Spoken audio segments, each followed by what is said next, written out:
We them broke boys from the hood. We on them missions, understood. Won't catch us lacking, we that good. We always winning like we should. We flying high, we butterfly up to the sky. No way you catching us, goodbye. Pray to God we make it out alive. Welcome back to another episode of the Broke Boys. I'm Martin, and today I got my boy DJ here helping me host. Yep. And we have an incredible episode. This collaboration just happened to be spontaneous, and it was incredible. Thank you for reaching out, bro. It's a pleasure. So before we go ahead and continue this episode, I would like for you to introduce yourself to everybody listening, bro. Man, what's up, broke boys? Look, Dude. straight up, my name is Quisey. Real name Marquise Perkins. That's the government. I just got the jitters. That's crazy. God. He said the government. That's it. That's a wrap. But yeah, I go by Quisey, man. I love Quisey on all social media. Born and raised in Fresno, California. Came in the gate 1988, year of the dragon. Feel me? And I'm a producer. I'm just an art connoisseur, real activist. You feel me? And just a Fresno native at heart. I might leave every now and then, but the city is home. That's right. That's right. That's right, man. I love to see 559, it. stand up. That's right. Yeah, man. So tell me a little bit more about the projects that you've done. I know right now you have this big project, this big documentary you're talking about the whole 559, the inside the real Fresno. Okay. Yeah. Man, as far as projects I had going on right now we just dropped the movie Clip City. It's on YouTube right now on the Digital Medication. YouTube is one word. Digital Medication is my visual marketing company. Okay. My visual marketing company is also it's like a media agency for independent artists. And our business module is that we try to outsource independent talent and do a 50-50 collaboration with them. Okay. Where at the end of the agreement, we give them a gratuitous 5%. That way they own a majority of the content. So at any time, if they ever want to pull it or discontinue, Right. that relationship, they have that. So it's non-exclusive agreements, basically. Right. Got you. And that's digital medication, one word. We found TNO, Trust No Other Music Group. That was our last successful venture. Basically, they was under the umbrella, and they already had some stuff going, but we just kind of shaped them and formed them into the entity that everybody know them as today. Right. Shout out. Yeah, straight up. Shout out to TNO. And also we had a few successful viral series. It was one, My Sweet 16 Bars. This one was really famous. It was a lot of up and coming artists who are now OGs, like rappers, particularly, that was featured on this series. And we used to go to every neighborhood that was willing to invite us or have us in, and we'd just film 16 bars. Some people did more. Heck yeah. And we'll let them spit that shit raw, go home, that's throw our dope. logo up and upload it. And that was my introduction to viral content. Wow. That was in 2010. It was a while back. Mm. But before that, I did a lot of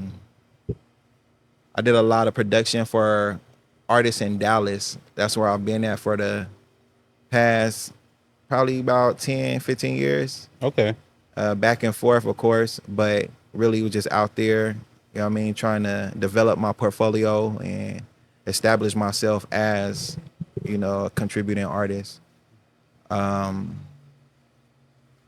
now, we got another project that I'm just going to get into it. I ain't told nobody about this, but this one is exclusive. Exclusive. Okay. It's big. This shit about to bring tears to my eyes. Okay. I didn't think this was going to happen. Tell But us. as y'all know, Fresno has been going under very civil injustice scrutinization with the brutally slain teenager, Rashad Al-Hakim. He was the little kid who was riding his bike home from Hoover High School He got ran over by Lisa Spores, Wow. and they sentenced her to 5 years. She was under the influence. She had prior DUIs for the same substance. And that was my homie's son. I grew up with him. Yeah. And he died on my birthday. Oh, I'm so sorry to hear that. Man. Yeah, man. So big condolences to them. But we just green lit the project. And that's my next documentary. And it's basically just showcasing a light on him and who he was to the community, more or less than the whole outcome of the situation. Because Right. we're not trying to highlight the tragedy. Right. Yeah. We just want to show people what he meant to Right. his friends and his Right. family and Exactly. stuff like that. But yeah, shout out to Rashad, Lil Bud. He that's my partner. Just chilling with him last week, exactly a week ago, and he gave me the okay on the project. So that's big. And also, if you watch the Clip City movie and the opening credits, you see that news segment. It's a whole almost 2 minutes of Dang. the whole situation in my Wow. movie, because I felt just so compelled to highlight that, Yeah. being from the city, and obviously it's my birthday. That had nothing to really do with it, but it just hit a little different. Yeah, the impact's a little bit more, sure, and, more you know, intense, you know? Yeah, that hits home. That hits home, Yeah, bro. it's supposed to be a day of like celebration. It's like, all right, hey, it's my birthday. Let's do something. Let's have some fun. And then you receive that kind of news. I can understand how you would feel, man. Yeah. That's Straight That's up. tough, It's man. all- I'm sorry to hear that, bro. It's all good, but it- he was. I'm sorry. Go ahead. No, my brother. my bad, bro. I didn't mean to interrupt. No, you straight. You straight. Go ahead. But whatever that you guys need, any help or anything to push, but I want to say for sure that Broke Boys got you guys' back in anything that you guys need. So utilize whatever tools that I got. I'm 100%. This the perfect start. Right? We just broke it. Yeah, right. right here. That's right. Yeah. So That's this right. exclusive. Yeah. So I'm happy y'all here. Like I said, it's a pleasure. I just want to do justice and help bring a resource to y'all. You feel me? I'm good at a lot of stuff. When y'all will find that out in time. Oh, I'm already feel me? knowing. Oh, yeah. Just from the short talks that we've had, just Yes. meeting you for the first time, like I can tell. Straight up. I appreciate that, man. Yeah. That's something I pride myself on. And I'm not a prideful person, but at the end of the day, I gotta sleep. I gotta go to sleep. I can't lay down and be worried about who I pissed off or who looking for me. And Right. you know what I mean? I like to Right. sleep comfortably. You feel Yeah. me? So that's part of it, knowing I did the right thing or did the best I could every day. And Yeah. that just helped me get my Z's right. You feel me? That's how you prevent Absolutely. from regretting what you live. You know what I'm saying? Yes, sir. So as far as projects, that's what that is. Man. What was the extent of that question? Well, I asked you about other projects and other stuff that you've done, but another question that I have is, what made you get into being into this whole thing? Like, how'd you start off? Okay, so originally it chose me. Nice. And I'm going through a like self-realization of that as well. Where I'm with the movie again, it's gonna a lot of this conversation gonna kind of go back to that because there's a lot of therapy in there. Where my mom then was filming us when I was little. Ever since I was 2 years old, I've been in front of a camera. Yeah. And I just didn't understand it. I didn't like it. I was just like, you know how little kids is, Yeah. they're shy. Yeah. Some are very reclusive and Mom, get that camera out of my face. come on, man. Excuse me. But in between that and then obviously pop culture, music videos, cinema, movies, cartoons, comic books, XYZ. Kind of understanding storytelling and how interested I was in that whole concept of art, Wow. you know, and then actually being able to produce at a young age. You know, I'm the AOL generation, like before YouTube, you feel me? Dial up internet Yeah. and downloading pirated music and software. LimeWire, all that. LimeWire, cause Yeah. straight up. So if you know, you know. Yeah. Programs. It wasn't that many programs. It wasn't a lot of software. And early 2000s, my big cousin came and brought me Fruity Loops, FL Studios. Yeah. You know what I mean? And this is when it was shunned upon to talk about. Really? If you talked about FL Studios, you was laughed at. It was a joke. Wow. They're like, man, that shit ain't no real music making program. Like, that's some bootleg. But it did everything. It did everything it do today. Yeah. Right? Yeah. Yeah, right. And I was upon that first generation, FL Studios 3 and 4, and just learning how to actually manipulate the interface and just being fascinated with the variations, the different music genres, and just being able to really make music. You feel me? Like on a digital surface. Yeah. I was a part of that generation. So I just remember asking myself, and we talked about this off camera, but that was the I think like 2002, 2004, Mac Dre was popping here in the Valley, obviously in California. Rest in peace. And also Kanye West had just came to Fresno for the Fresno Uncensored movie, but he was at FTK on Blackstone. He was doing a promo run for a rapper named Diego Red, if I ain't mistaken. Diego Red was the first West Coast artist to be signed to Def Jam. Oh shit. And Kanye West was a nobody. And he was endorsing Diego Red. Oh shit. And if I ain't mistaken, I'm telling this story right. That's Crazy. crazy. So insane. everybody, all the OGs who know Fresno Uncensored by heart, they know. You know what I mean, Kanye West is in this movie. It was a big thing. The whole parking lot, if you go watch it on YouTube, the whole parking lot full. I ain't gonna say he was a nobody, but compared to who he is now, he wasn't that guy. Yeah. You feel me? And watching that and seeing my big homies. And when I say big homies, I just mean people in my neighborhood. I don't necessarily mean I was affiliated. Right, You feel right. me? It's just people I've seen every day. Right. You feel me? Yeah. That was older than me that was on this movie. Right. And, holding it down for the community. Seeing them was just inspiration. Like, yo, I want to get on TV. I want to get on the internet or whatever, DVDs, whatever it was at that time. Yeah. And that was a big inspiration. And on top of that, music, and they had the soundtrack, and it featured a lot of the local artists. And at that same time, I was, familiarizing myself with the program known as FL Studios. And I just wanted to know how to make money from this time. Right. You know? And I remember vividly asking myself, like, how do you be something that you don't know? Like, how? Like, where? You know what I mean? That question, brother, let me tell you about that question. That question hit home.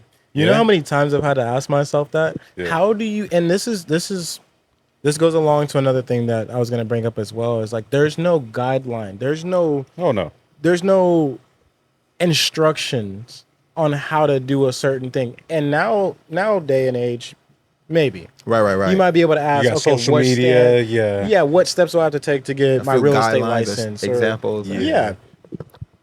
Back then, you didn't have that. Right. So to be at the very ground level of something so huge that you don't even know it's going to be as big as it is in the future, how do you know how to become that? What you have to look at the people who are maybe coming up, but even then, they're not making it yet. Yeah. Come on. So you got to originally come up with something you've never done before. Come on. Take the heat of the controversy of like, oh, you shouldn't do that. That's what, you know what I'm saying? And then being judged.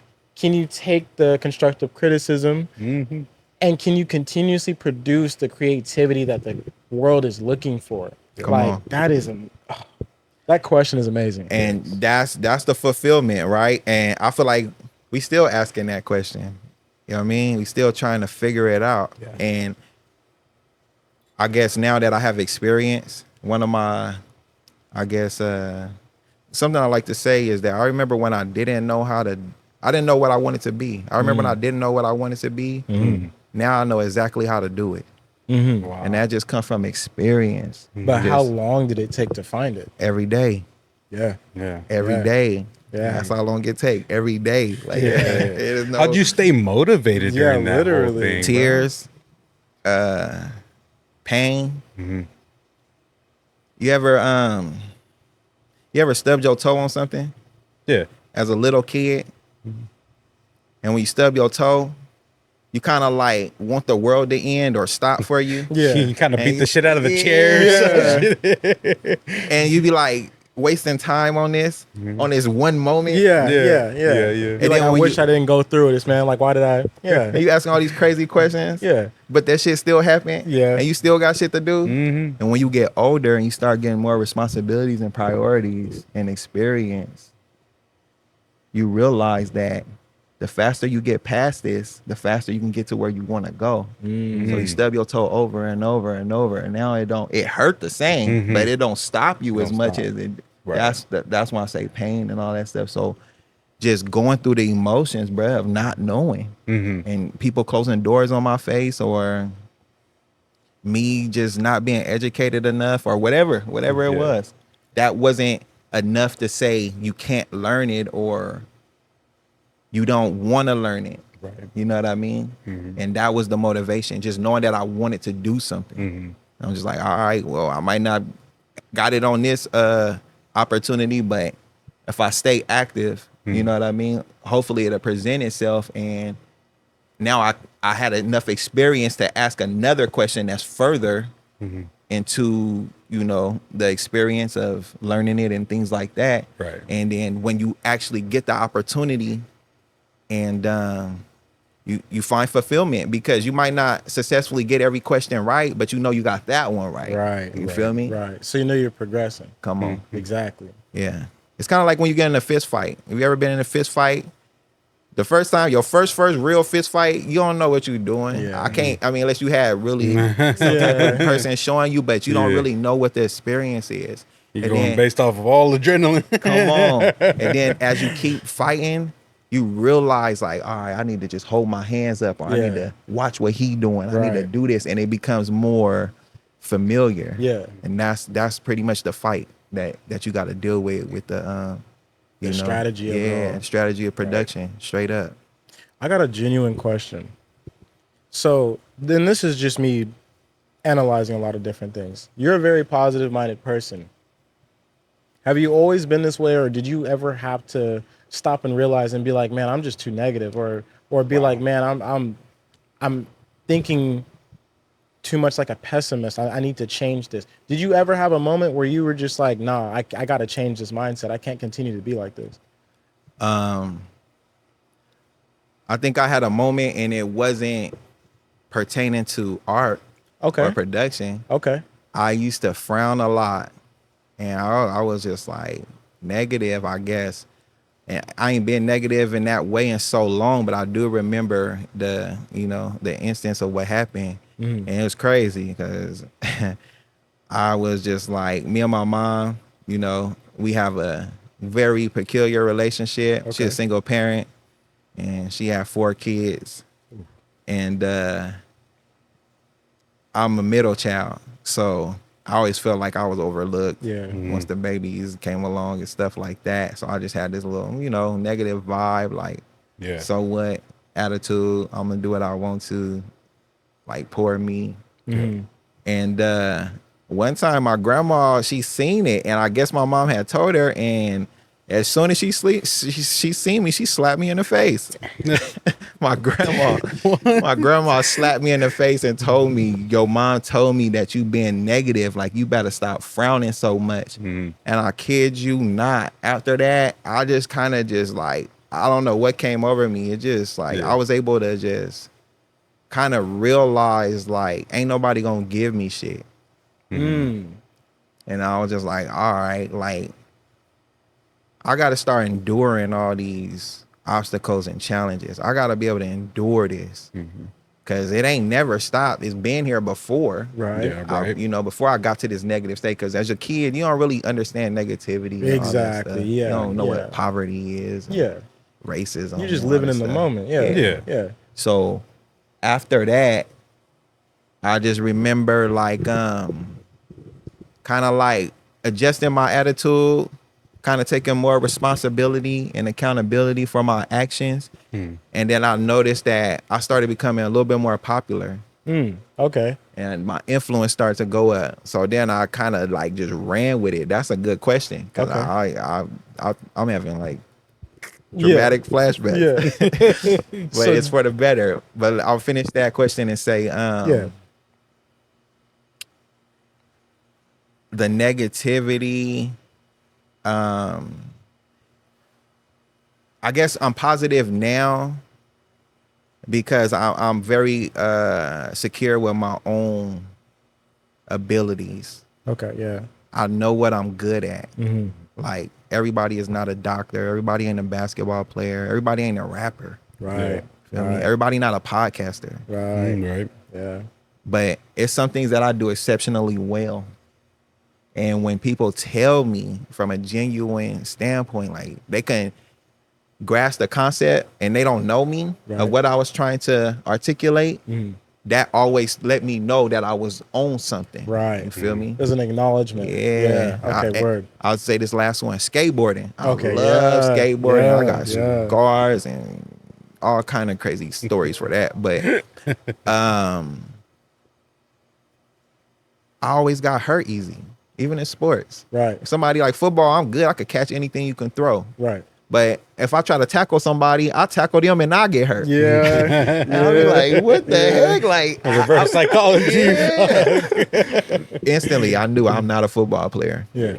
But I still love the sport, you feel me? But Right. to say that to say is me being comfortable in my abilities kind of help strengthen my positivity and what I know. You know what I mean? Right. So You that- didn't take it negatively. You didn't take the fact that, getting hurt in the sport stopping you from doing it. You didn't take it like, man, I wish I could play. I just wish I just wasn't knew it getting wasn't for me. I was like, Yeah. I could find something else to be good at. hurt. Exactly. Straight Yeah. up. You were content with it. You didn't Yeah. throw a fit. That's what it's about. Yeah. That's And how you know you've progressed, bro. That's appreciate real. that, brother. Yeah, absolutely. And yeah, I definitely felt that question as well. I was like, man, this is getting better and better. So Well, I mainly asked that question because I'm like, I analyzed it from the start, but at the same time, it's like, it's hard coming across people who have a genuine positive attitude, right? Yes. And Right. as an adult, it becomes harder to be able to move on with a positive mindset.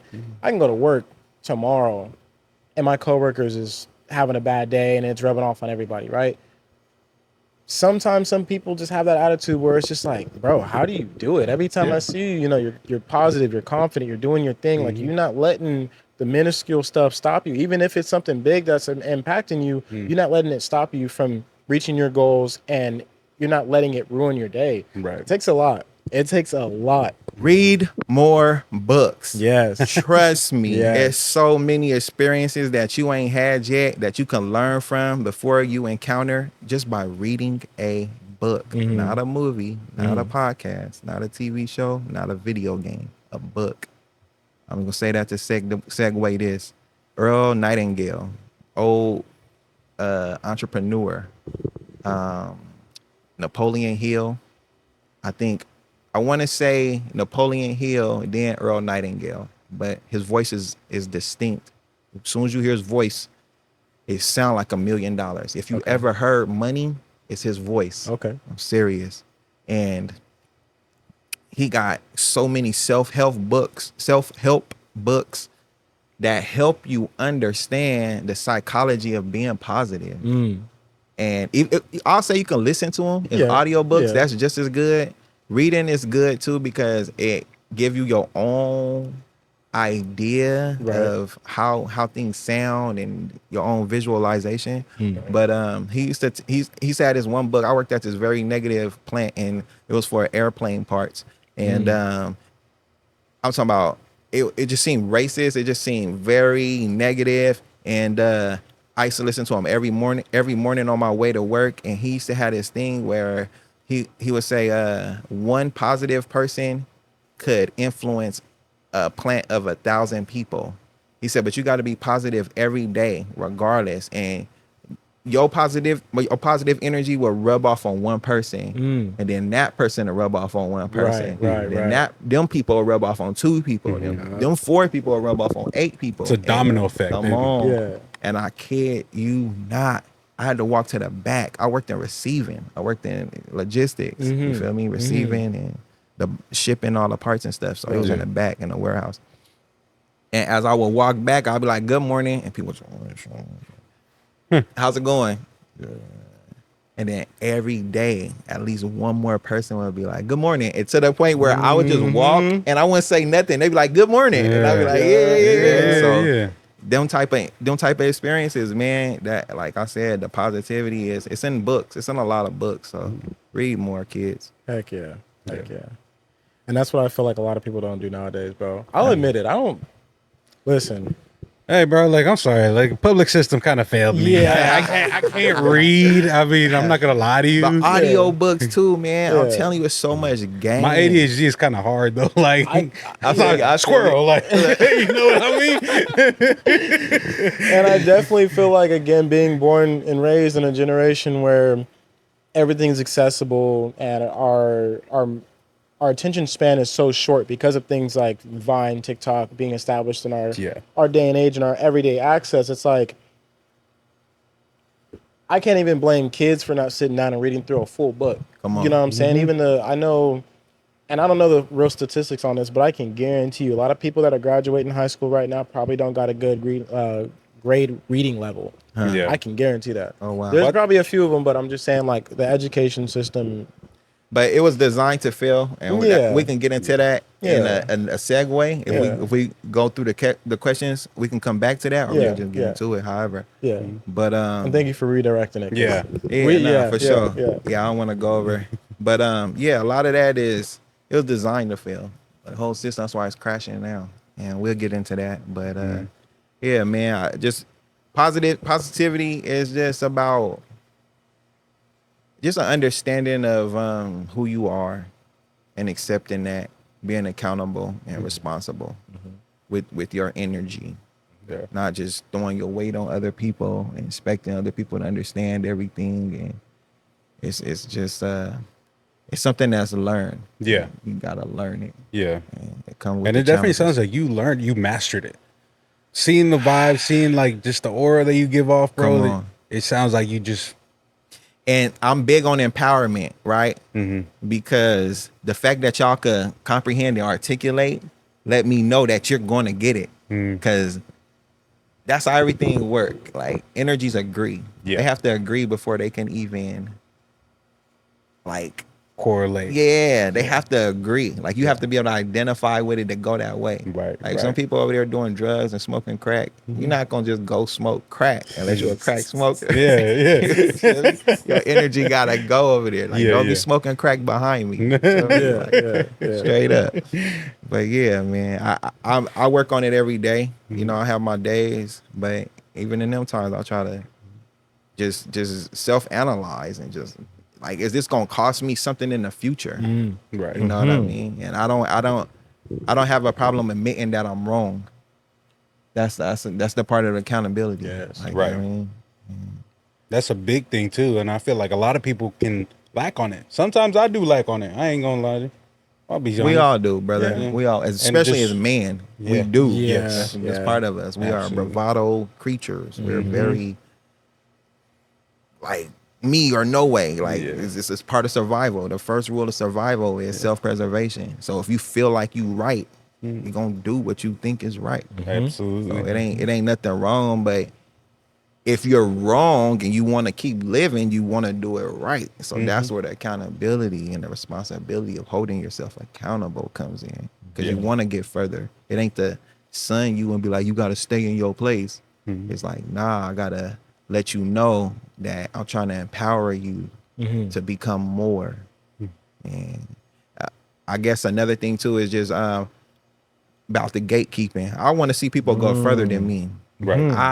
I'm cool. Like I said, I'm gonna say big on who I am. I'm cool on not making it. As long as one of my partners make it, or somebody can say, hey, I won this Grammy and I met this one person and he inspired me. Thanks to him. That's it. If I don't make it and somebody shout me out like that, I made it. Yeah. That's real, bro. So that's real. Especially from my city, Fresno, it's a very challenging place. Yes. And it's so much talent and you don't know until you leave. You don't understand the level at which we compete. Fresno has a lot of artistic just like a lot foundation almost. Yeah, we have a big artistic foundation. If not, it's the biggest. It's the biggest in California, first off. Really? And if California is the biggest influential place on the world, then what did that tell you? Mm-hmm. You know what I mean? We grow things on purpose here. Mm-hmm. Our dirt is, I forget how much percentage, I'm not gonna say it, but it's gold. Mm-hmm.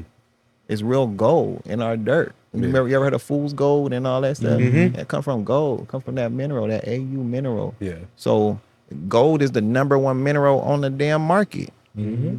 So we play in the dirt. We come from the dirt. You feel me? So what did that tell you about our existence? It's deep when you really get into it, but the art is creation.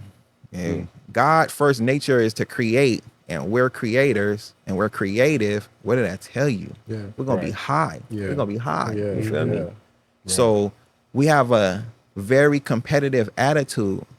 Fresno artists and athletes are so competitive. Yeah. They compete hard against each other and Yeah. never take it out of this mud. They just it die here, stay here. You know, it's born here and it die here. And that's not good because we don't have the resources and we don't have the platforms to showcase this stuff, which we do now. We have more now than we used to. You know what I mean? And I think that's what we're getting with the podcasts and the media outlets and the you know influencers and all the things we're seeing happen today. But yeah, it's big, and I think we don't really leave enough to be able to experience the capacity of which our performance is measured. No, for real, man. And like I was telling DJ this a while back, is I was so surprised seeing how much content creators were in Fresno, how much influencers are in Fresno, and just like how famous people are here too. And they come, and the networking is just insane. It's a different level. And I told them at the time, because we were literally, me and DJ, we have like little sit downs and just, you know, reflecting about old times. And I was just like, man, like it feels like you unlock a new level. Come on. Because I'm here doing this podcast, and for me, I felt like, fuck, Broke Boys went worldwide. I don't got nothing else to worry about, you know? Broke Boys is already ranked as the #1 podcast in the Central Valley. Let's go. I did it. Before you even felt like you were there. Exactly. Like you were just, you was on your grind, like, what's the next episode I got to do? And you check the stats, and you're like, wait a minute. Yep. We #1? Hold on. Like, how did we Let's make it this quick, bro? Yes, sir. It was a victory. That's what it was. It there's no right or wrong time for a victory, bro. And that just telling you solidify your platform, brother. If you already #1, you barely started. Stay #1 at this point. Right? Keep doing what you're doing. Yeah. If it ain't broken, no fix it. It ain't really Broke Boys. That's just the name. It ain't really broke, boy. Straight up. That's right. I just found out Aiden Ross is from the Central Valley. Right. That's blowing my mind. Right. I have no idea until he just announced it. And then he keeps saying 559. I think it's a little city outside of Fresno. Yeah, it wasn't Fresno itself. I forgot. It was Woodlake, right? Woodlake. Yeah, Woodlake's exactly. like headed towards Porterville, I think. Okay, yeah. I remember it's it was still the somewhere Central near Valley. Right. But it's not Fresno. Yeah. And he's definitely repping. Yeah. And he know what that mean. And for him to be an influencer and be chilling with Drake and everybody else, it's not an accident. You feel me? You don't know what they drawing from him. Right. Because he's not there for no reason. So yeah, if you #1, brother, man, we need to pop a bottle. What the hell? Straight up. Cheers for everybody that's listening, bro, for sure. Absolutely. Because without them, bro, I wouldn't be here. Cheers, That's brother. Celebrate your victories. Celebrate the victory. Always celebrate the little wins, the big wins, all of it. Anything Every that's step matter. positive. Every step matters. Yes, sir. Yeah. Well, jumping into the community, I got a question that I wanted to ask.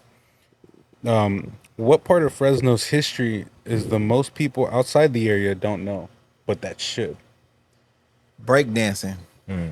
I feel like the most important piece of art literature here in the city is the hip hop community. Right. Because hip hop is the #1 moving influence on the face of the planet right now. And it's not slowing down. It's ruining this shit.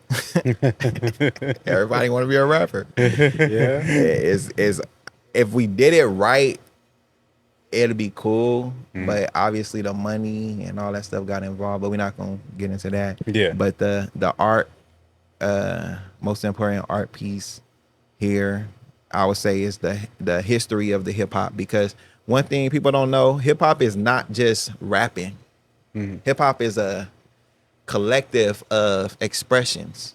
It was graffiti. It was breakdancing, the b-boying, you feel me? It was the fashion. It was the music, the parties. It was the DJs. It was the slang, the way you talk. Then the rappers was last. That was the last thing that was implemented into hip hop society was the rapper. It wasn't no rappers. It was MCs. Yo, check, mic check, 1, 2, in the place to be. Yo, everybody, put your hands up. That's what it was. But they just saying that over the music to keep the energy at a consistent high. Right. Because obviously, you know this song. Right. That's too familiar. Now, if I get on this mic and start telling you, hey, do this, do the left step, do the right step, it just make you, let's do it together. Yeah. That's what the MC was. Oh, okay. And then if you look at Brooklyn and the Bronx, New York, and their influence on how they broke hip hop, how they created it, and then how they broke it.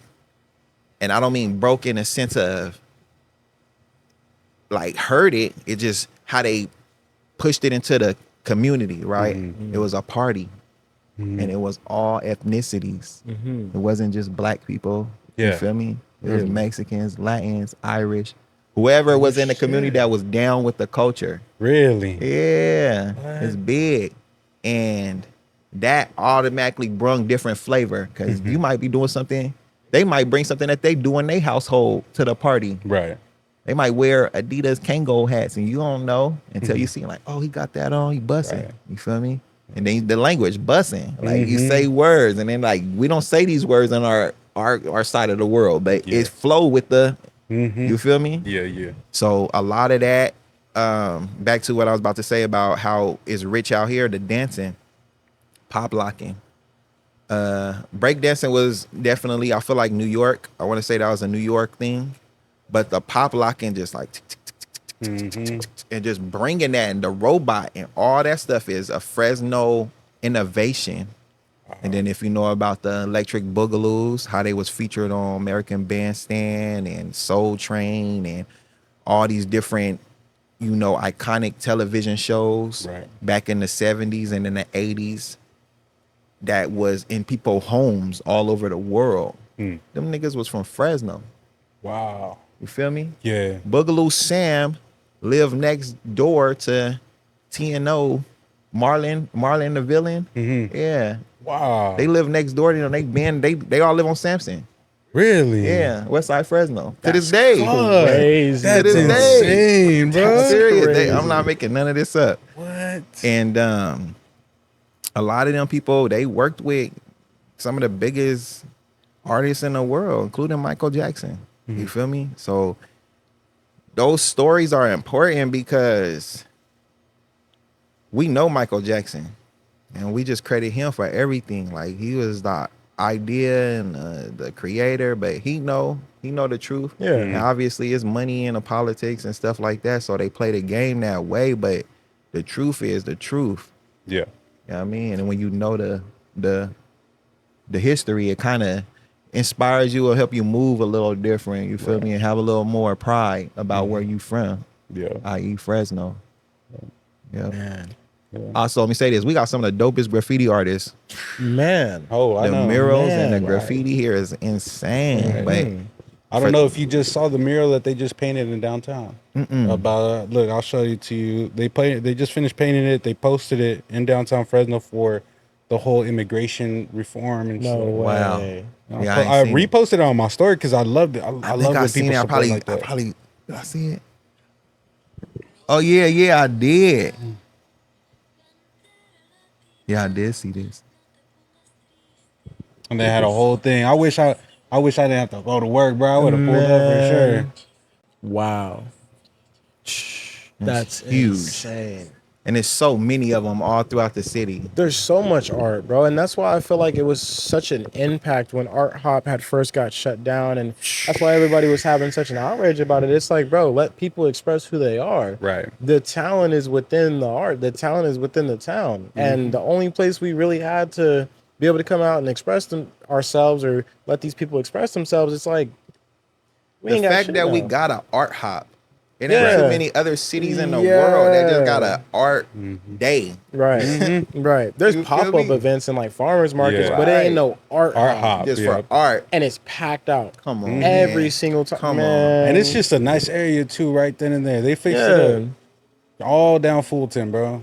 And it goes to show how far we've come in just a community Right. to be able to appreciate all cultures, all art forms. I mean, bro, when Art Hop was a thing, when I first went to Art Hop, I'm like, oh, I don't know what this is about. Like, I'm thinking it's just beer pubs, whatever. Right. I go over there and I'm like, bro, it's hella people here. Yes. And then I start seeing the lowriders come through, and I'm like, wait a minute, now hold on, this is Right, right. dope. It Yeah. felt like something out of a movie. Come on. But it gets a little bit deeper because it's just like, this is not only cultural appreciation for what's going on here, but it's also like people have a place to be able to express themselves, and they have a place to come and be like, listen, if you guys fuck with me, this is my artwork. Yes. There's talent within this town, and people can show that. Yeah. There's not many places where people can show that talent. You know how much how much hidden talent just goes unknown, like in Come all on. these towns, bro. Come on. Come on. It's so sad, especially in a Everyone. town where we got 500,000 population. Right. The greatest artists come from small towns. Yeah, yeah, Yes. The yeah. biggest innovators come from situations where they ain't got nothing but to make something happen. And then the whole world be astounded Right, by their performance. right. So that's big. The fact that you just brung up Art Hop in that question, that's probably the biggest thing about this city. I've been to the first Art Hop, and I literally just went to the last one. Right. And I would say the first one, it was like in Tower. It was damn near off a tower. And it wasn't nobody there. It was more people in Tower just off of being in Tower than it was at the Art Hop, right? Yeah. And we went to the Art Hop house. The people who named it Art Hop and all that, we was just walking around, meeting them. They in there drinking wine and eating cheese and crackers and stuff, like super sophisticated white people. Yeah, And we yeah. looking like, this is Homeboy's crazy. looking at all the Yeah. charcuterie boards like,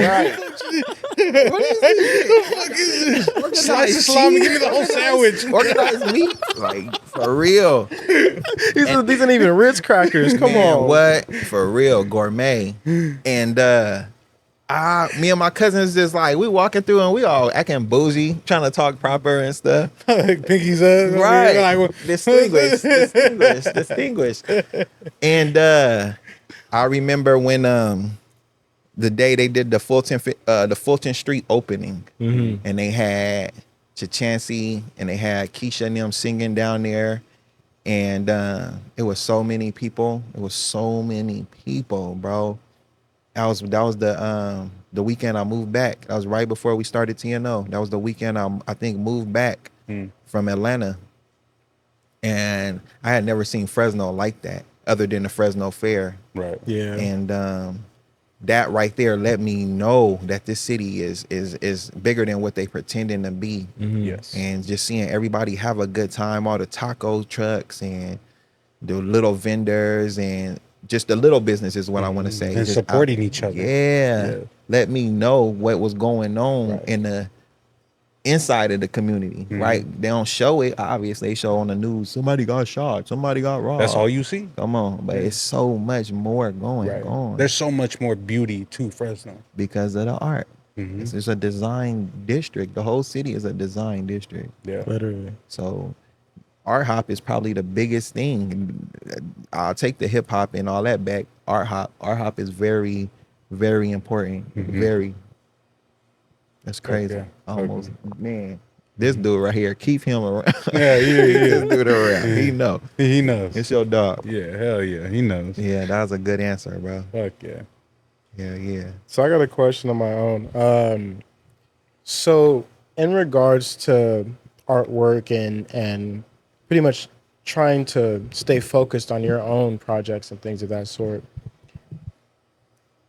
What made you confirm, like, this is what I want? This is exactly what I want to be. Like, this is the sound that I want. This is the artwork I want to produce. Like, what made you do that? And if this kind of makes the question a little bit easier, who inspired you the most for the artwork that you produce? Man, it's a lot.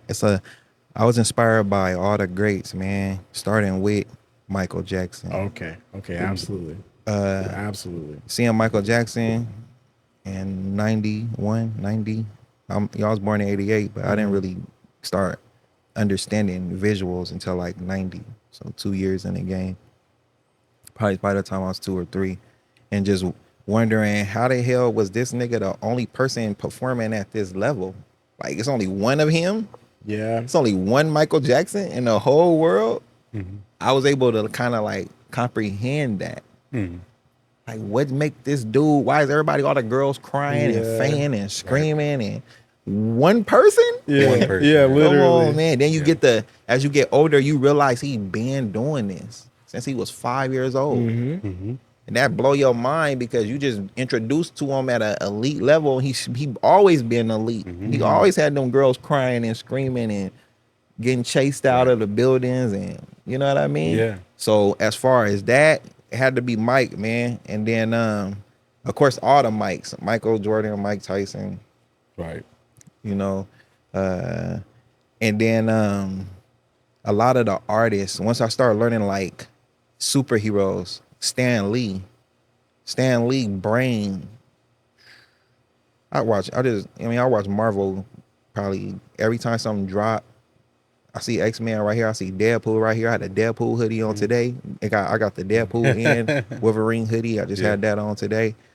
Stan Lee, bro, for him to be able to make all these damn characters when people was laughing at him and he was working for Disney and all these other people, and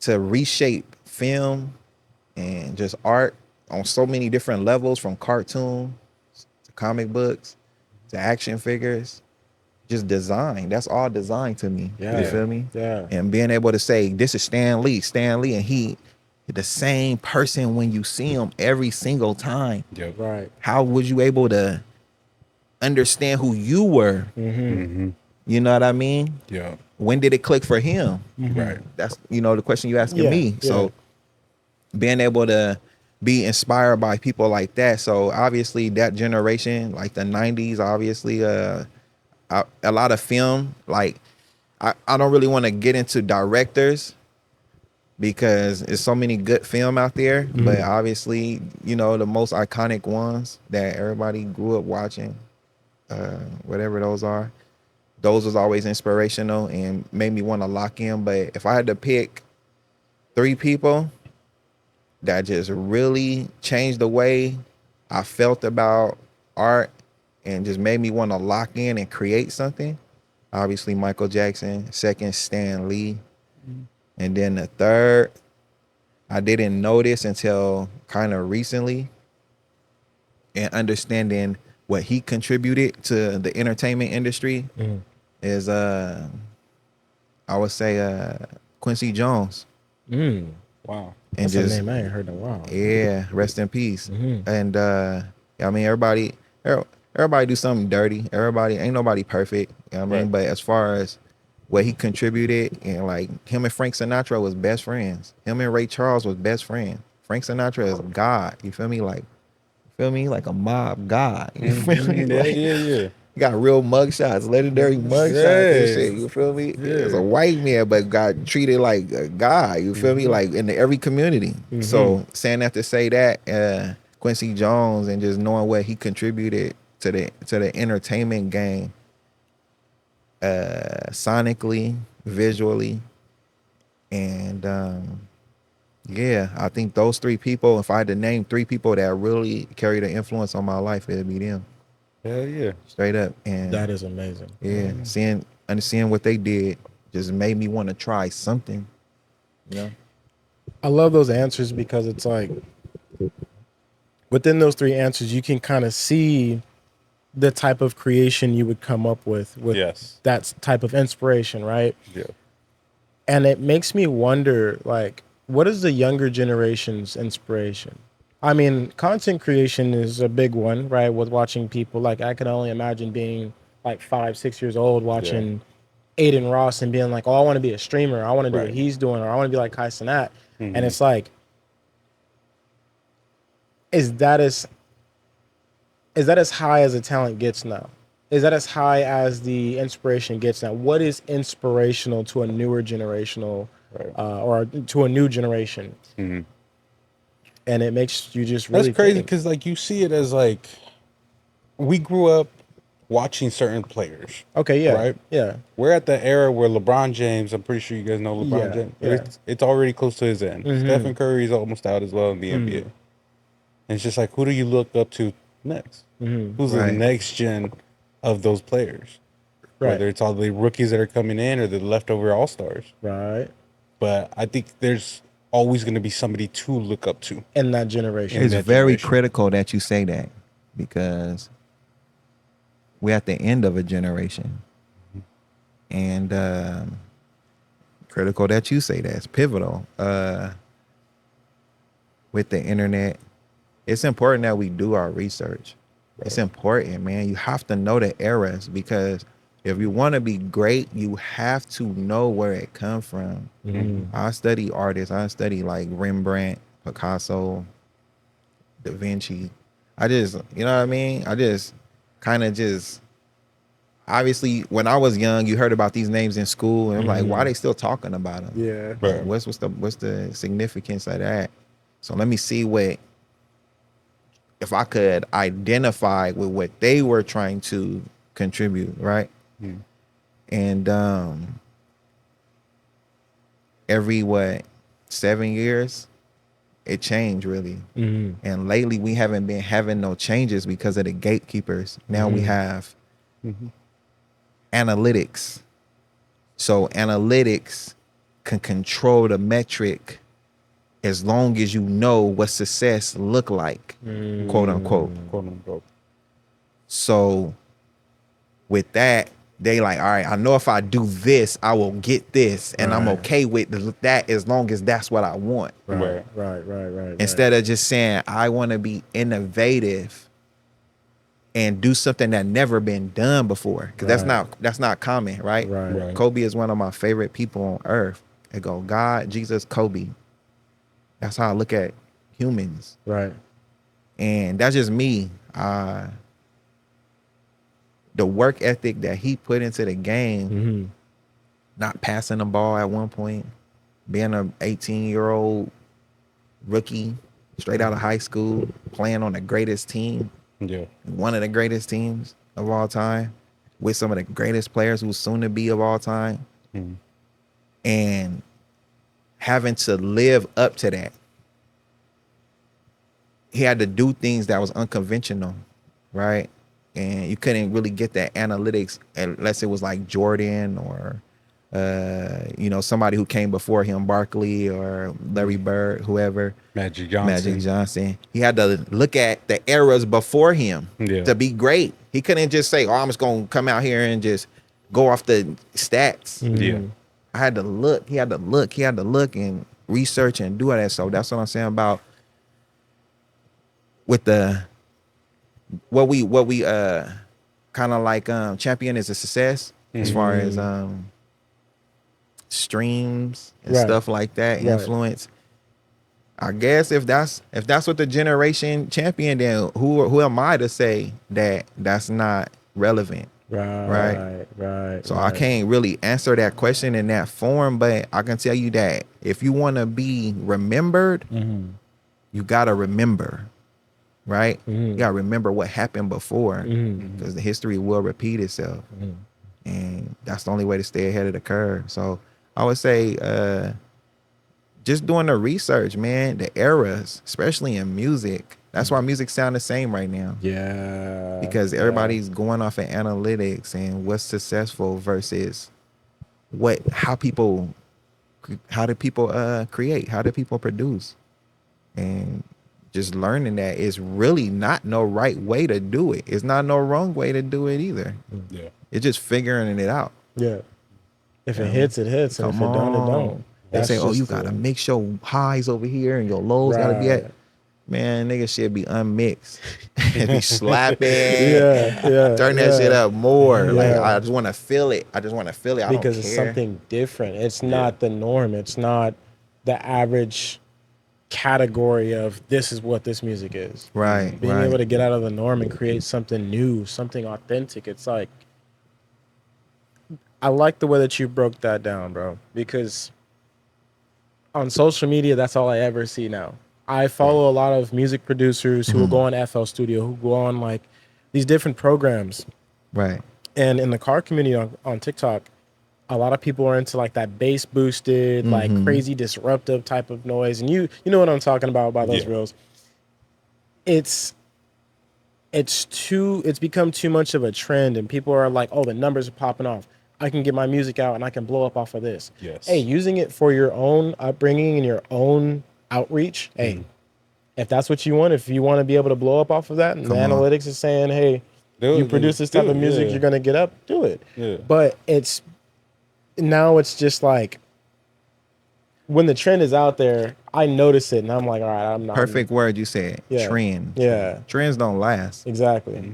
It's for the moment, but it's not authentic enough to And stick around. If you want to last, that's what you got to do the research and all that stuff for, or just be innovative until you figure it out. You know, if everybody doing the same thing, it becomes tasteless. Oversaturated. Yeah. Oversaturated. Yeah. So that's big, and it only lasts so long. And once it changed, then you got to change what you learned. Yeah. Right. Yeah. So that's important. It's not substantial enough for me particularly. I rather do a whole bunch of things that make sense later versus doing everything that's like just trendy now. No. Yeah. Right? Yeah. I'd rather just be able to be like long term, like, yo, damn, like this shit hitting like an old Marvin Gaye song or an old Temptation song or an oldie song. What's his name? Art LeBeau or somebody, you feel me? Like, I want my shit to be like on some, you know how like, especially in California, we got all these oldies. We got cruising dedicated to oldies, lowrider music. Yeah. And all the kids know these songs. You know what I mean? Like Tequila and all them True. What's these other songs? You know? NBA Rider. NBA, yeah. We know these songs. We might not even know the artist, but we know the melody. We can sing it. Because it's like the era. Yeah. And it's authentic. Yes. You feel me? Yeah. They was being themselves. And that inspired a whole generation. And then that inspired a whole nother generation. Right. Versus inspiring just a few homies or just a wave and then fizzling out. Now you got tattoos all on your face and you're not really from a gang or you crashed out and you in jail. Yeah. Like, It was just a part of you an era. blew it. Like, nobody finna remember you. What's the point? Yeah. So yeah, that's very true, bro. You gotta, man, like, I don't know. It's about what you just identifying what you want. Like, you want to be trendy or you want to be remembered. Yeah. I think at the end of the day, like I told DJ, starting this, the goal was always to be an impact in this world. No matter how big, no matter how small. Come on. And that's what kept it going. Come on. I mean, shit, starting from nothing, not knowing what the fuck I was doing, I just dove myself right into it. Being innovative. And then that's how you learn. You learn from your mistakes. You learn. There'd be times, man, that I'd have everything hooked up and I wasn't even recording. Yeah. I remember those nights. You remember those I remember times? those nights. And then again, it's just error after error, but you learn. They're lessons. Same thing. You don't know what the fuck you're doing. What am I talking to? Or who am I talking to? But you don't know who's really listening. Because at the end of the day, when I do talk about certain stuff that I go through in life, or I do talk about certain situations that we all have, it's touching somebody. Come on. Reaching out to someone else. Somebody else is going to hit you up and be like, hey, bro, like, you really helped me out on this. Like, you don't know how many countless messages that I get that are long-ass paragraphs. and they say, thank you for what you've done. Thank you for being open. Thank you for being vulnerable. Right. It's a pleasure. It's a pleasure. And it's such a taboo generation that we live in. But now we're breaking curses. Now we're breaking those generational curses to be like, you know what? Hey, I'm not going to sit here in silence and drink my fucking pain away and be an alcoholic. Right. No, I'm going to sit here and fucking talk about it. It's Right. You're much more of a stronger person to open up about your vulnerability and open up about your issues than to sit in there and just being like acting tough and acting like nothing bothers you. We're not fucking Iron Men at the end of the day. Right. We're all human. We all have our own issues. We all have our own problems. Right. So speaking on top of that, what are some things in your guys' culture that is super hard to talk about? Literally what you just said, mental health. At least for me growing up, right? And I say that because it's like I grew up in a household where you couldn't really be emotional. Depression was not a thing. Right. Like you depressed? Go work it out. Go do something. Fix your face. Yeah. Before I fix it, type shit. You know what I'm saying? So it's like, Before I give you something to cry about. you know, and it's like you couldn't sit there and fully evaluate your mental health and just be like, what's making me feel this way? Why it's you feel a certain way and you think you know, and you're just gonna point the finger and be like, oh, you're the reason I feel this way. Right. Or not being able to comprehend it or understand it and it being taken out on you because it's like, why are you frustrated? And you don't know why. You haven't developed that, how do I say, mindset yet to be able to sit down with yourself and be like, well, I'm feeling this way because this, that, that, third, because it's never been brought up to you yet. Yes. So while you're feeling some type of way, somebody's upset with you for feeling some type of way. And if you don't fix it, then it's a problem. And it's like, well, how can I help that? Yeah. You know what I'm saying? So Can't. I think a lot of it is mental health, bro. That was one thing we couldn't really talk about. That was one thing that you really didn't have access to because think about it. I mean, nobody was really out there saying like, hey, man, like I've noticed you've been down. Like, what's wrong? Talk to me. That wasn't common in Black households, I feel like, or in my culture, as I should say. But I would say that'd be it, man. Having the accessibility to be able to be like, hey, man, I'm just not feeling right. You know, I've been feeling low. Need somebody to talk to. Need some kind of work to put my mind in something, or even just like someone to help you figure out your thoughts, just to sort it out. Something like that. Just a partner to be like, hey, what are you thinking about? Like, what goals you got for yourself? What do you want to do here? I don't think it was very common. It wasn't administered to the generation previous. Exactly. Yeah. They didn't know, and that's how they got it. Right. Obviously. And that's why it becomes neglectful towards the generation after the fact. It's like, this how we deal with it. And then for me, what I'm noticing now, it is mental health, but I don't want to say the same answer. Financial literacy. It's not knowing what to do with money and watch people fuck money off. Like, my uncle's so dope. A lot of my uncles is real notorious. In that shit. My brothers is heavy in that shit. Was. I mean, I ain't trying to incriminate nobody. Yeah. So, where the fuck is the money at? Niggas like, oh yeah, we used to sell dope. We be on the corner, man. Do this and do that. What the fuck you telling me this shit for? Yeah. Nigga, you think I'm gonna give you some points? Nigga, bring the bag, nigga. Where the money? You telling me? I mean, I don't sell drugs. So why the fuck you telling me this? You feel me? And not no disrespect to everybody. Get it how you live. But financial literacy, man, because I'm trying to figure this shit out as we speak. You feel me? It's hard to be transparent about it because you broke. You a broke boy. You feel me? That hurt. You ever had a bitch call you broke? That shit hurts. Man. But that for me, financial literacy, man, and trying to understand credit and surplus and equity and just being responsible with that stuff. That's one thing I wish out of everything, like I don't know my dad. You feel me? That was another thing I was gonna say is fatherhood. You feel me? Like that's supposedly common in all minority ethnic communities because of rural development, drugs, gangs, stuff like that will take the parents, separate them, leave it to the mom. Usually she go to welfare, put the daddy on child support, and now he got a vendetta against the mama. Yeah. And he got to figure out how to make 4 times as much as what minimum wage is. So he gonna go sell the bag. You feel me? He gonna grab some shit up. You feel me? Right. So all that fatherhood and financial literacy, just not to say mental health, because that ultimately stems back to From that. all that, right? man. Yes. Not having guidance. Every household need a man. Period. Even if it ain't their daddy, they need a man. They need a man, somebody who's standing on business to set that tone and let you know how not to crash out or make the mistakes for you, basically. Yeah. I get you. What would you say to somebody right now that's struggling? If you had a specific message to give to them. Anybody who's struggling right now, the first step is to have a plan, right? A plan. I guess you got to know what you want to do first. Have an idea. Let me go back. If I could say one thing to somebody struggling right now, it would to be own the idea.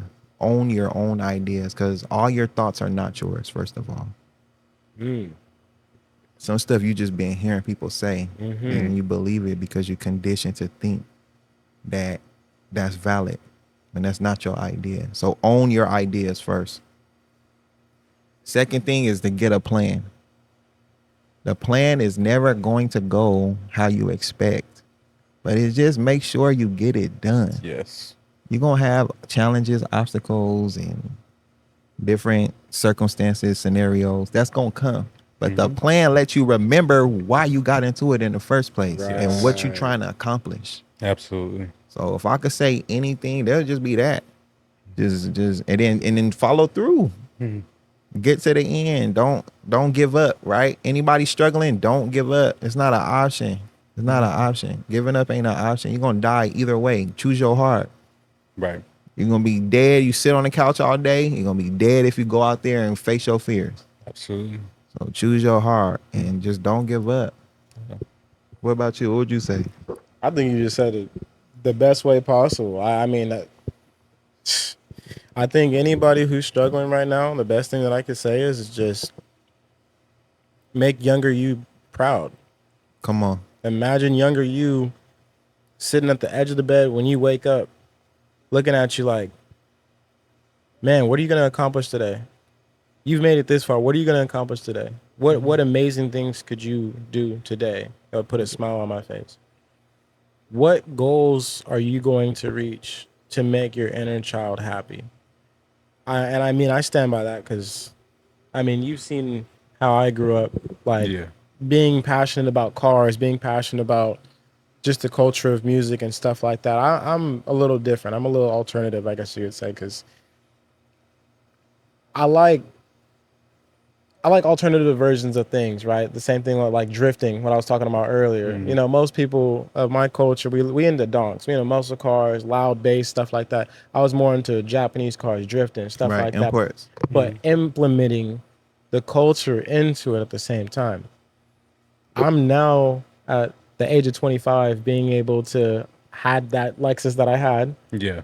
Slamming it on the ground, implementing the Japanese culture with that car.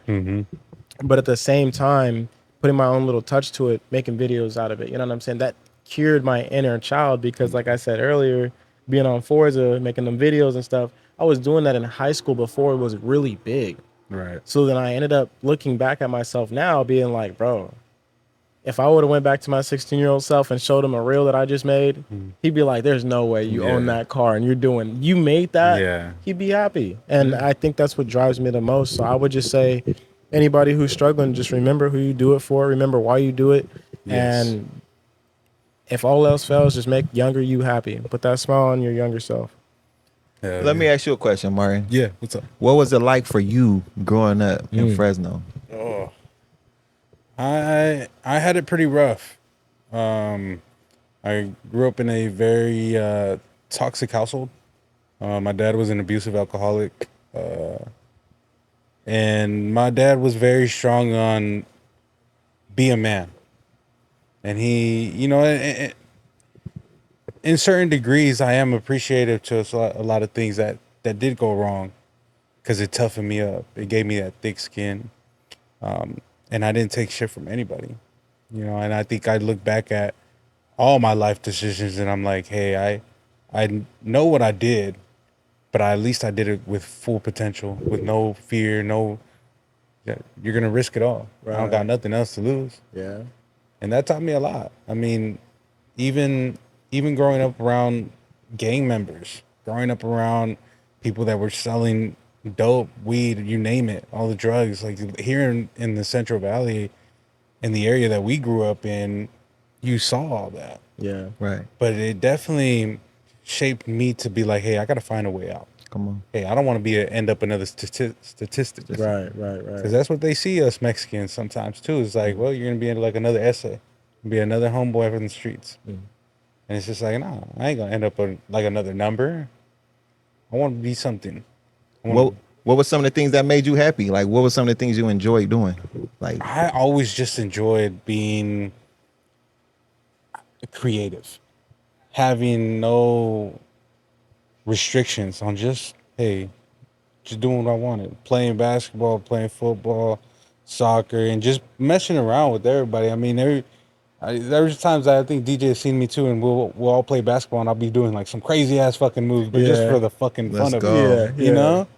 And that's all it is just like the ability to be creative, Right. and I think that's what truly was allowing myself to be me. Yeah. Because it would be like the most craziest thing. I have some of the most craziest fucking ideas for the podcast, and I create them. Right. let's go. And that's just because that's my love, that's my passion.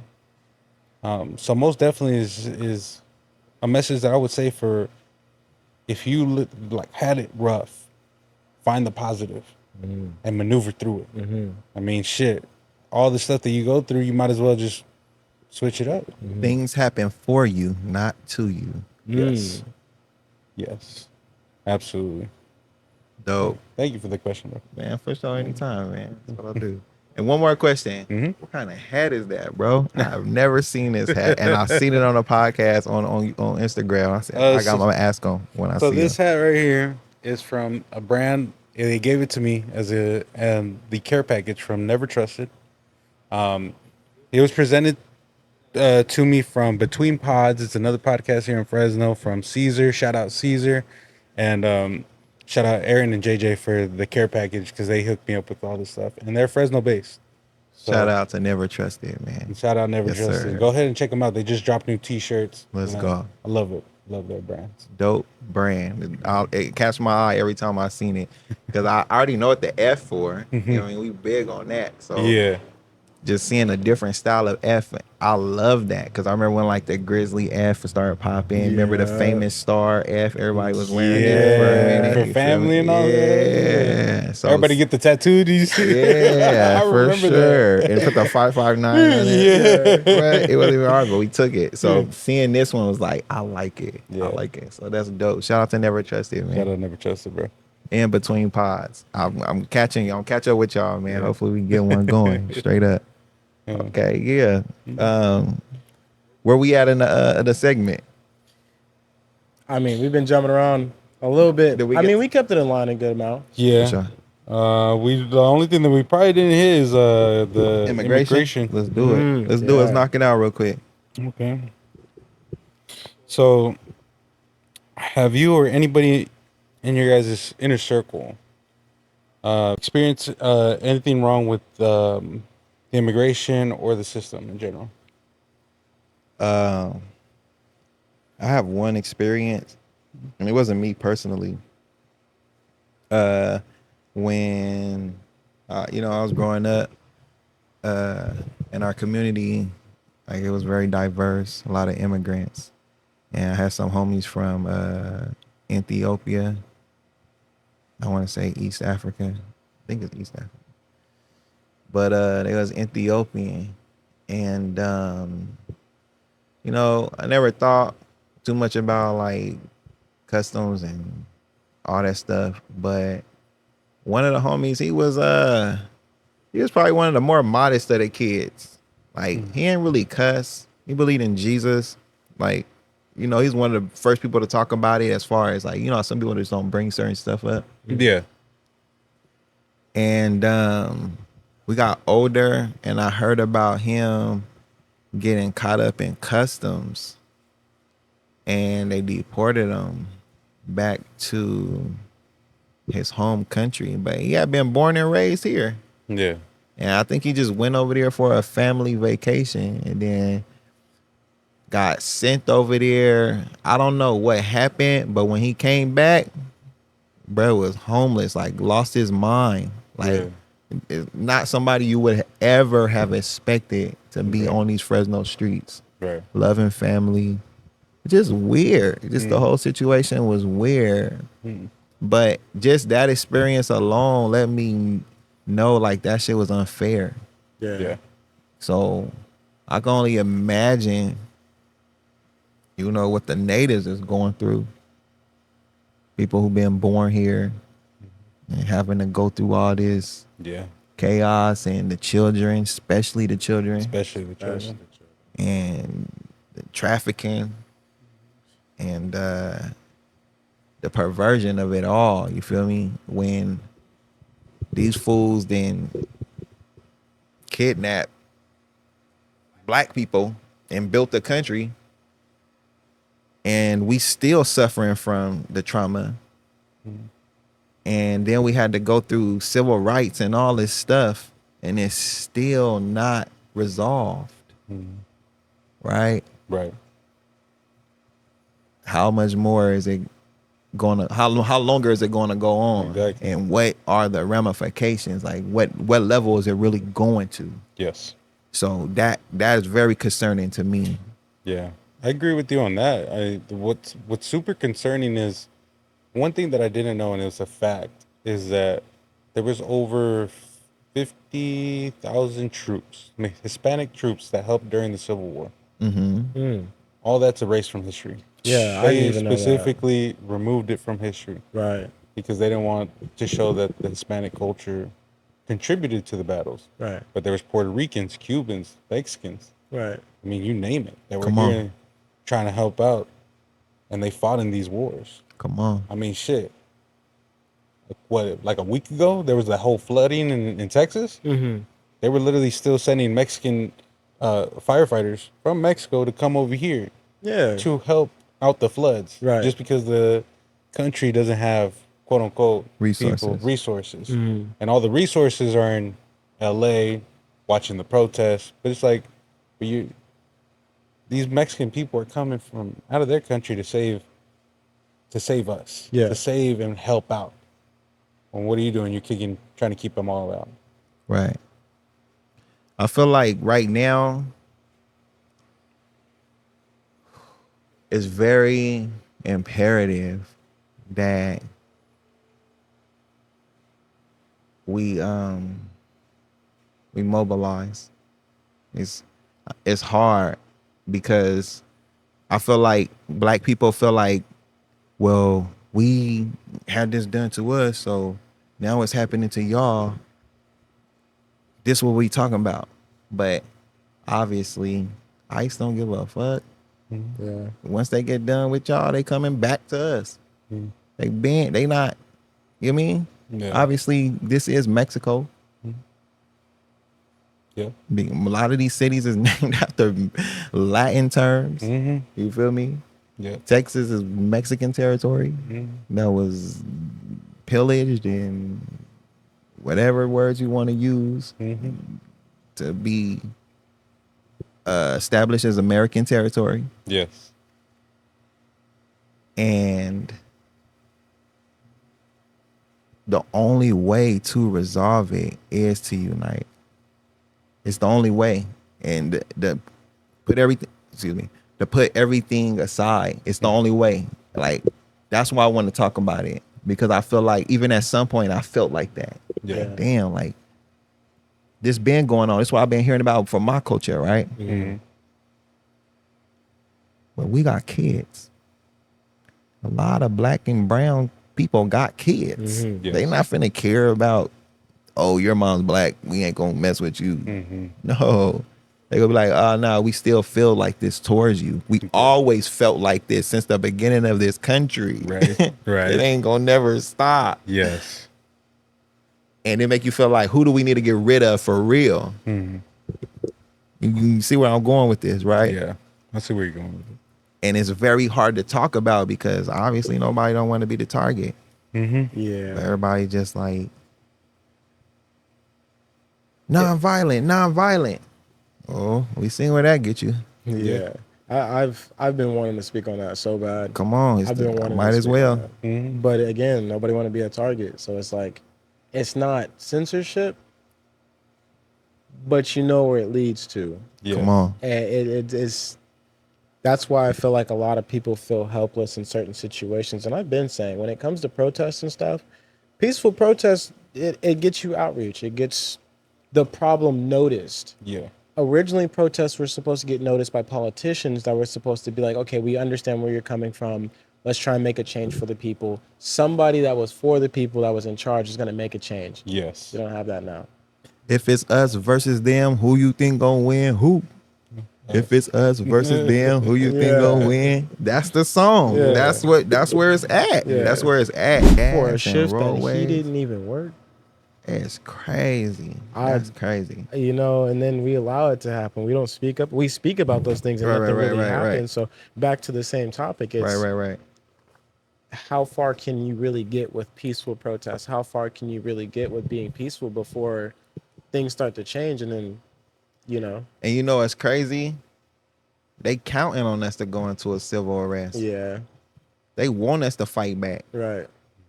They want that. Yeah. That's why Trump crazy. Yeah. He don't give a shit. He's a fucking wrestler, bro. But it's a double-edged sword too, because it's like, okay, well, how much shit can they take before they fight back? How Yeah. like exactly. it's agitating the dog to see when it's on. gonna bite. You know what I'm on. saying? So you know that the country was established after Mm. the American Revolution, after the Mexicans and the troops came and helped the black people and helped the Northerners, Mm-hmm. because obviously the slaves wanted to be freed. Yeah. The Northerners wasn't going for that slavery stuff, and the Southerners was like, we established our whole dominance on this shit. Yeah. Our whole trade system is established on free labor. Mm-hmm. So everybody who was like, nah, it don't matter what color they was just like, nah, we finna go fight today. Yeah. This is it. Like, Yeah. we're not going back and forth, finna fight. Yeah. You're not finna talk you out. No. So that's why all the people who was in Congress, all them people had to fight. Yeah. Unless you was just stuck in Capitol Hill, like on some real elite type shit. Yeah. You still had to fight because with your words, and you probably had to punch somebody in the damn courtroom. Yeah. Maybe once or twice, or get into a shoving match because it was that hostile. Yeah. It was that's how much tension was at that level for the whole country to say, we're here fighting in American soil. Yeah. Americans versus Americans. It Mhm. wasn't, you know what I mean? It wasn't Yeah. English. It was No. Americans versus Americans. Mm-hmm. That's where we are right now. That's where we at. But everybody's too scared and too stuck in the everyday life of. They rather shoot each capitalistic- other Yeah. Yeah. Yeah. than go at the real enemy. And it's tactics. It's called rules of engagement, right? Mm-hmm. They know that. They know even the UN, when political soldiers get arrested, they have to play the game. The Black Panthers knew that. I only can speak on them because I've researched that. Yeah. Political soldiers, Tupac Daddy, he knew how to play the game. He knew they couldn't kill him Yeah. because he was a political soldier / refugee. And those words exist in sovereignty through legislation. So if you don't say these words when you're in court and you're held in contempt, they gonna treat you however they want to treat you because you don't know who you are. Yeah. But if you know what you fighting for, that's how you win a case. You gotta fight, Yes. right? Yeah. So you gotta know what to say. Right. But also sometimes you gotta fight Yeah. to yeah. win the case. You Exactly. feel me? Sometimes your hands will get it done. And obviously we've been desensitized to that because we from the era. Well, I don't know, not to take away from anybody, but I'm from a fighting era. Like bullying and shit was actually, real. Yeah, it was big. Like, if you was soft, they was gonna find out. It was big. If you was gay, you had to stand up for yourself if you was gonna be gay. Yeah, Like, even then, you know, with the shit, you a square. That's what it was. And that's what I'm about to say. Like back then, when I was in high school and somebody was a homosexual or a gay, they made it open. Like I'm this type of way. Like you gonna like me, you gonna respect me. It stood they ground on that shit. Yeah. But now it's like everybody just hiding behind something. And they're like, I'm hiding behind this system that covers me, thinking I'm gonna be safe forever when all this stuff is designed to expose you in the first place. So I'm not trying to target nobody. I'm just saying that this country was built on violence. Yeah. It was built on that The shit. fuck it was, hell yeah. So how you think it's gonna end? Yeah. There is no alternative. And we keep partying, or you know the most selling music is drill music. Really? Like Kodak Black, Mozzie, OGZ, drill music, Pop Smoke. Now that I think about it, I'm gonna shoot you. I'm gonna yeah, slide. New York drill is popping. Slide, right turn now. around, double back, Yeah, empty the yeah. clip, 100 round dick. Yeah. It's not like that for no reason. Those are war cries. You feel me? Yeah. But obviously, if you into community politics and you in a gang, you know that. That's why they're, that's why gangs are there. Yes. For the community. They're not there for fashion or popularity. It's for protection and survival. Real gangs in LA, they're there for, the community. It's set up. It's a hierarchy. Of course, you have crash outs and whatever else you want to call them. But they know at the end of the day, if it all come burning down, they finna stick together. And you're going to have to come swinging. You're not just finna come over there and be like, hey, we taking all y'all to jail. Somebody finna get burnt. Like, you know what I just realized? The entire time you were just talking, I was thinking about what you said about the country being birthed on violence. Drill music, right? I was thinking, what other countries got drill music? I don't hear drill in Japan, where they're very civilized, and even then they have the Yakuza, they have different, their versions of gangs. They got their version, but they're more like mafia and organized. sophisticated. So, but when you go to places like Mexico, for instance, their version of drill, which I'm sure you've heard, and I can't name the group. I've heard of the group name, but I can't recall. You said it at Mexico? the moment. Yeah. Yeah. Raised and birthed on violence. They have to stand their ground. There's been constant revolutions. There's been constant fighting grounds for overtaking their own government or the government trying to establish themselves, so on and so forth. Yes. And this is speaking from my own perspective. I'm not going to sit here and act like I know the history of Mexico, obviously. But from what I've seen, that's why there's so much violence as is now. It's the top selling thing. You go to New York, people will tell you, don't come to this side of New York. Do not come to this side of New York. The drill music is hot there. No, Chicago drill rap. Detroit. It was the most hot when the most shit was going down violently.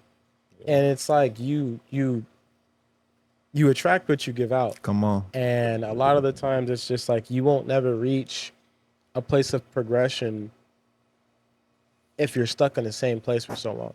This is true. So it sucks. At the same time, it's like it is a war cry. It's people that are like, listen, this is the lifestyle that I had to live. I didn't get to choose this lifestyle. Yes. Hear me out. But it's also like it's a help in a way of boosting those who didn't have a voice to stand up for themselves at the same time, to let that anger out. So in the stance of political games and understanding, peace doesn't get me very far. Come on. where do you relate to? What do you relate to the most? It's the Yeah. violent shit. So that was just my little takeaway. Yeah, and I didn't from- think about it being the most because I do listen to a lot of it. Yeah. You know, I got Polo G on my playlist. Yeah. I got Lil Durk still. Yeah. Come I'm on. listening And to look where they Mozzie. at. Yeah. I still listen to all these King but then Von dead. I didn't put two and two together. It's just It sounds good. It's Yeah. bro. Subliminal. All this shit is called a psyop. Yeah. Yes. It's a Yes. fucking Yes. psyop. We live in a psyop, bro. America is a fucking psyop. I didn't even know this conversation. I kind of knew, but I didn't know. I didn't think I was gonna be this open with it. And immigration is the last step, y'all. Immigration is very important to society because this country was built by immigrants who was forced to come here. And then it was built by immigrants who left their homes to come here and build this up. The Irish, the Asians, and the Europeans, and the Mexicans, and the Jamaicans. The whole 13 colonies was established by immigrants. If you know anything about the 13 colonies, then you kind of know where I'm going with that. Yeah. And then Gangs of New York, the whole movie show you how violence established all this stuff. And those are all immigrants fighting each other. Yeah. You feel me? The Spanish, all these different people. And now we at a point where we don't really know why we doing stuff, but it ain't happening for no reason. It's not a coincidence that it's in this time period. Yeah. And I don't really want to get too religious, but it's in the Bible. I grew up in a very spiritual community, religious community. And when I got like about 14, I started seeing the what is it called? The contradiction, the hypocrisy in Christianity and stuff like that. Like how it was just about money, all that stuff. And once I started to see that, it gave me another perspective on why I was still feeling a spiritual connection. So I know there's a higher deity, you know? Yeah. I know that there's something bigger than me, right? But it's certain things in the Bible, I don't know if they wrote it and making it happen, or if God gave it to the man because he needed people to know. I don't know the difference. I just know it's really happening. And one of them is about the aliens. And it's not talking about aliens in the sky. It's talking about foreign aliens. Yeah. That if they want to come here, let them. If they looking for a way to have a better life, let them. Let them. And we going against the grain, but it's saying that even in the Bible, like in the Bible, it's saying like that this gonna come, that this gonna be one of the signs, obviously, before the Messiah come back and before a lot of the big wars happen. It's gonna be the immigrants, it's gonna be the aliens. They're gonna be wanting to come, and they not gonna be able to come because they're gonna be getting, mistreated and all this stuff. Yeah. So obviously having a spiritual side, and one thing like I really kind of like, I don't want to just like I said, I want to get too religious, but obviously I just gotta tell the truth.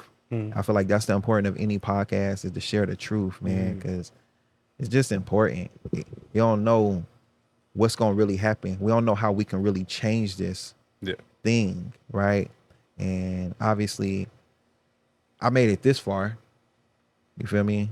And people see the light in me. They're like, oh, you doing good, or I respect this about you, and all this stuff. But this is how I get it from the source. Feel me? I just came off a fast.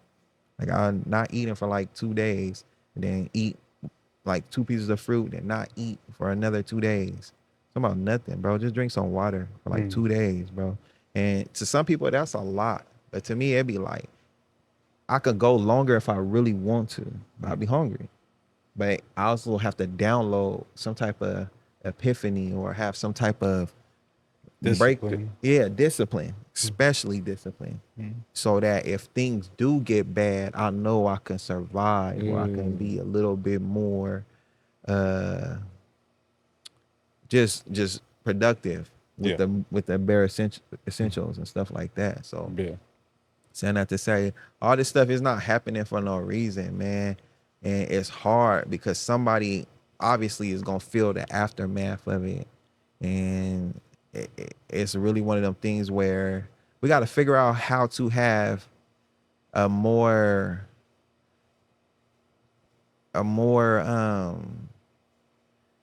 resolvent conversation, because I feel like this is crazy. I'm gonna tell y'all a crazy story right now. So I got a few, I got nieces and nephews and stuff, and we travel and stuff, go to the beach, or we just go back and forth between family members' house.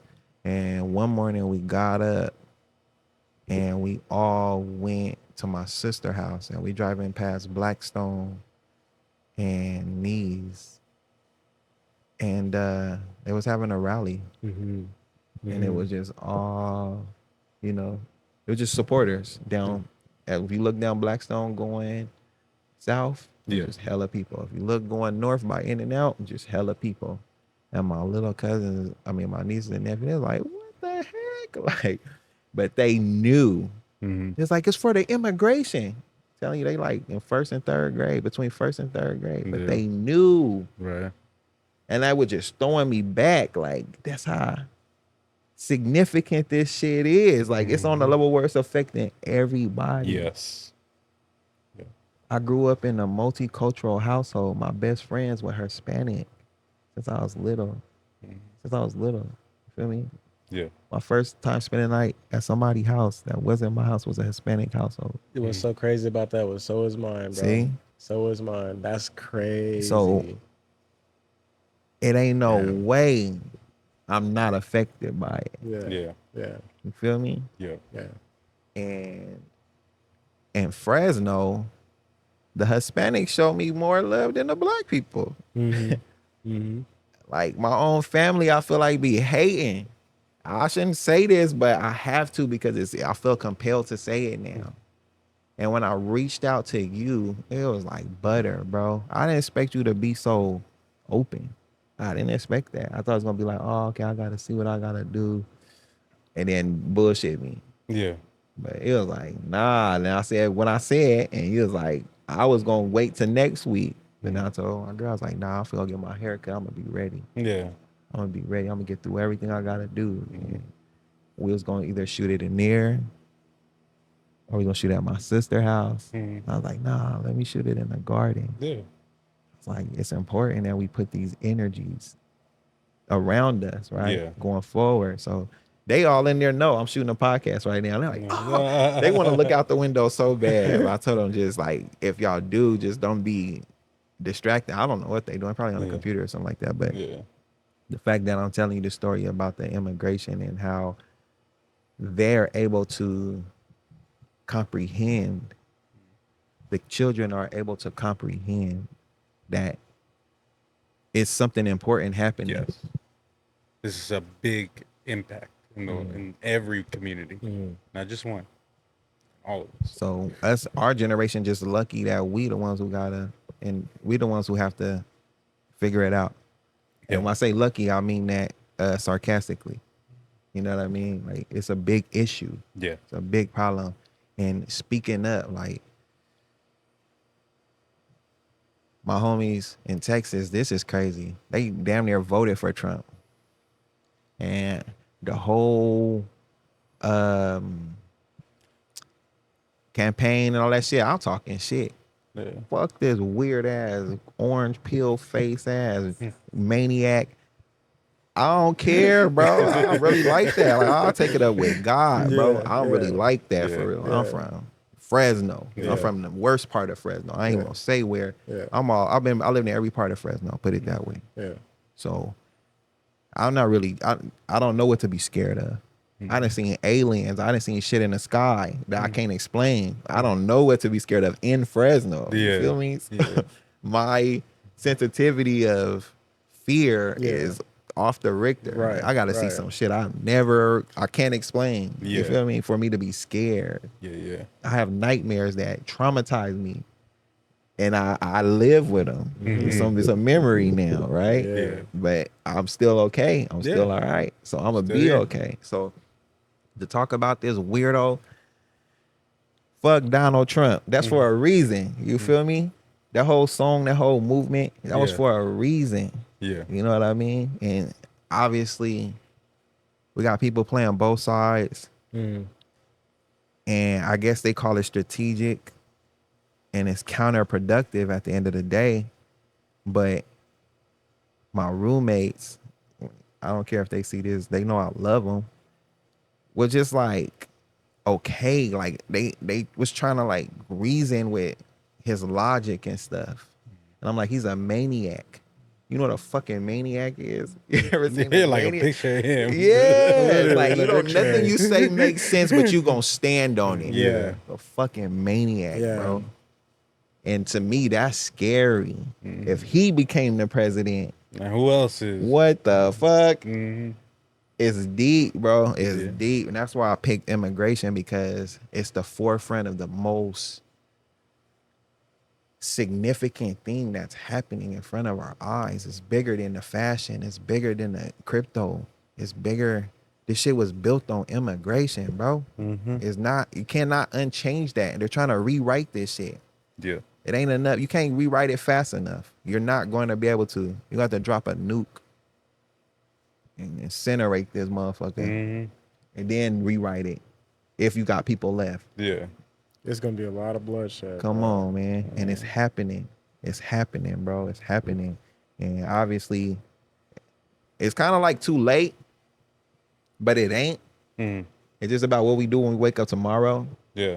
Like how fast this message get out and what people really think of what I'm saying right now. Mhm.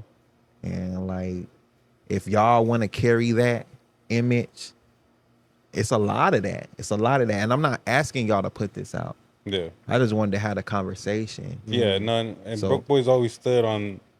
You come in here and you speak freely. Yeah. And I'm speaking for myself. I want to Yeah. put a disclaimer out there. I'm not speaking for Martin. I'm not speaking for DJ. I'm speaking for myself. I'm not speaking for my family members. I'm not speaking for my friends. I'm speaking from my experience. Yeah.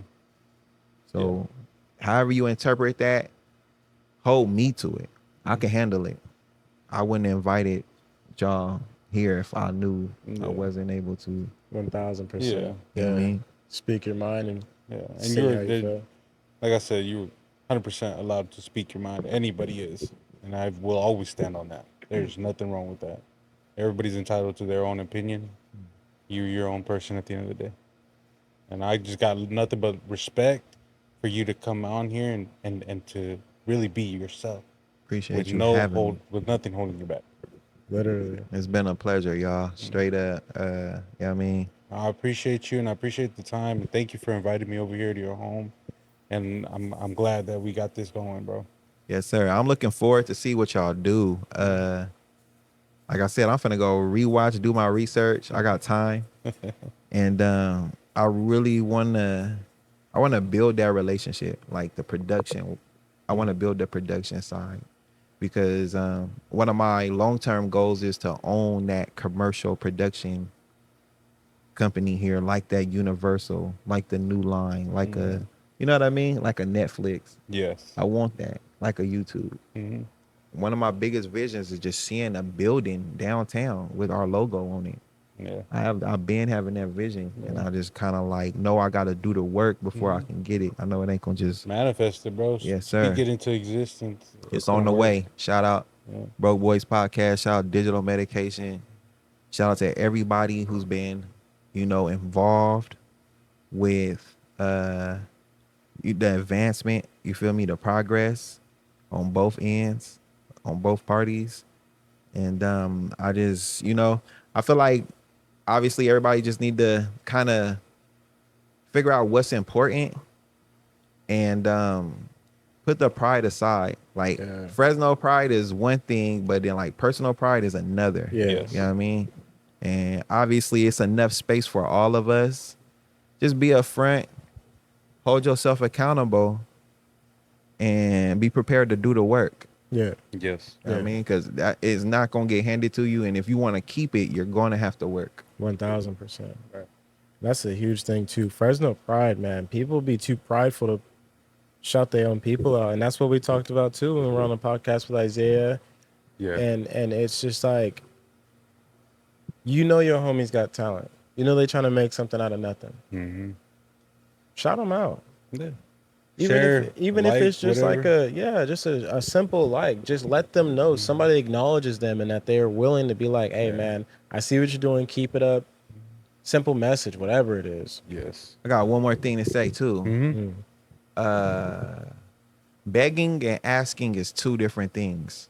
Yes. So I guess I kind of be like very adamant about asking. Like I might just flood the inbox every now and then and do stuff like that. But begging and asking is two different things. I'm the type of person that if you ask me what that sprinkler, oh shit. Woo. Hey yo, we gotta go. What the heck? What's today? Saturday? Oh shit. But hey yo, we off. My bad, Sprinkler y'all. got on. That's crazy. I totally good. forgot. It's Saturday. Hey, I'm Saturday straight. morning. I'm Was it completely 12? dry. What time is it? What time is it? It's 10? 10:50. 10:50. Damn, babe. She didn't even tell me. All All right, yeah. Go Now ahead, turn this off. unplug Turn it. this Let's off. get it. Let's get it. We'll close it how we closed it. Live this life with no regret, cause this the life that we all chose. For real, we them broke boys from the hood.